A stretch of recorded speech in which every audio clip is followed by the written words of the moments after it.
Om Swastiastu, Om Awigenamastu, Namo Sidiem. Penonton YouTube dimanapun berada, salam sejahtera. Semoga semuanya berbahagia. Sekarang saya akan lanjutkan membacakan babadang yang Bang Mane Angkeran yang sekarang video ke-15. Di video ini akan dibacakan Tatu Wang Bang Wayabia yang adalah putra ketiga dari Ide Wang Bang Mane Angkeran. Selamat menonton jalan ceritanya. Ide Bang Wayabia.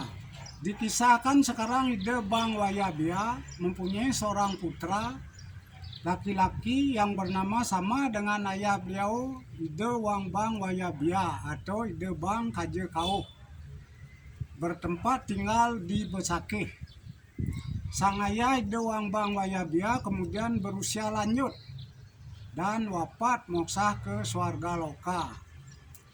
Diceritakan kemudian pada saat itu Bang Penataran, Ide Bang Penataran, putra Ide Wang Bang Tulus Dewa, bertemu wicara dengan adik sepupunya Ide Bang Wayabia.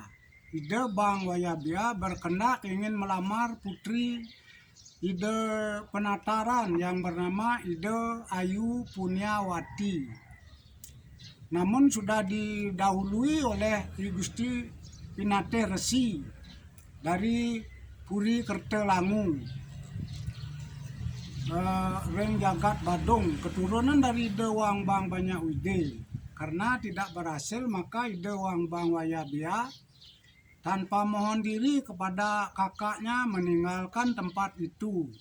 Tanpa arah tujuan perjalanan beliau, tidak jelas kemana tempat beliau akan dituju. Lama-kelamaan Ide Sang Bang Wayabia menuju dalam Balingkang. Tidak lama beliau di sana kemudian berdiam di Pura Panarajon Penulisan Tegah Kauripan. Di gunung penulisan itu beliau mendapatkan anugerah, kemudian menjadi pendeta utama dan beliau bergelar Ide Sang Bang Bujangga Penulisan. Belakangan ada wabah sampar di kawasan Bangli. Susah masyarakat Bangli karena tidak kuasa melenyapkan penyakit yang melanda masyarakat Bangli itu. Kemudian ada yang mendengar sabda agar Ide Sang Bang Bujangga Penulisan turun menghilangkan penyakit sampar yang mewabah di Bangli. Memang banyak benar saat itu anggota masyarakat Bangli yang meninggal dan juga banyak yang sudah pindah berhamburan ke luar daerah, meninggalkan kawasan Bangli. Segera Ide Bang Bujangga turun ke Bangli, yakni ke hutan Jarak Bang menuju Pura Yang Ukir, yang juga disebut dengan Pura Yang Api. Selanjutnya beliau berjalan menuju Pura Yang Kalimane di Simpat Bunut serta ke Perayangan Yang Tanda di puncak Bukit Tengah Bangli. Di sana kemudian beliau menggelar yoga semadi, kemudian berpindah ke Bukit Cemeng serta membangun peseraman di sana. Belakangan beliau membangun gereja yang bernama Gereja Lebur Gangsa di Simpat Bunut. Di sebelah atas dari gereja beliau dibangun Pura Pengayatan Ide Betara di Panarajon Penulisan Tegah Kauripan, yang belakangan bernama Pura Tege.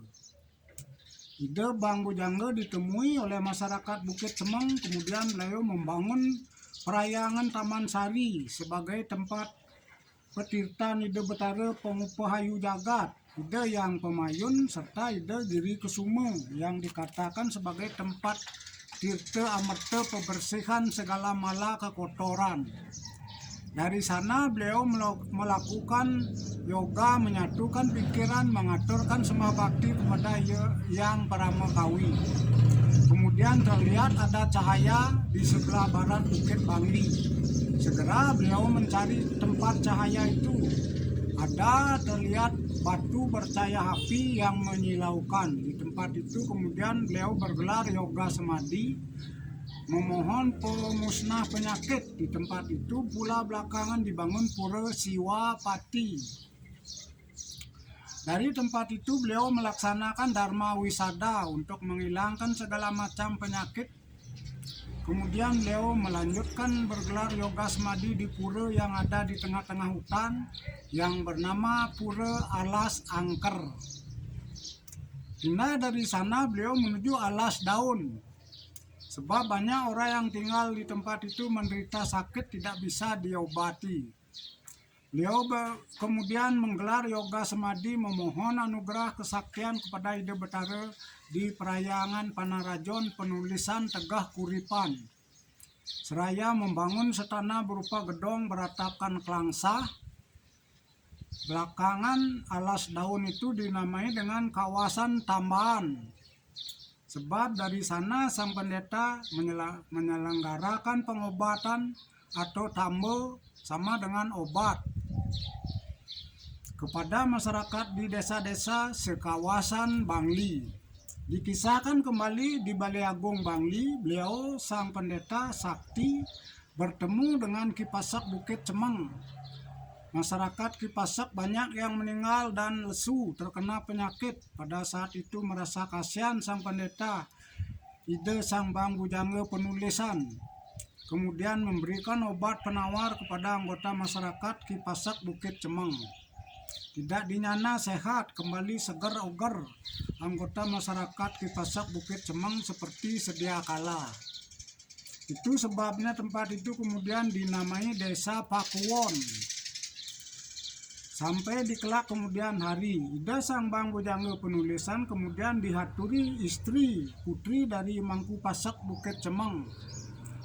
Kemudian lama-kelamaan ada putra 3 orang. Yang pertama Ida Bang Tulio yang beralih tempat ke kawasan yang belakangan bernama kawasan Lebah Klungkung. Yang kedua Ida Bang Dauh membangun peseraman di Taman Sari.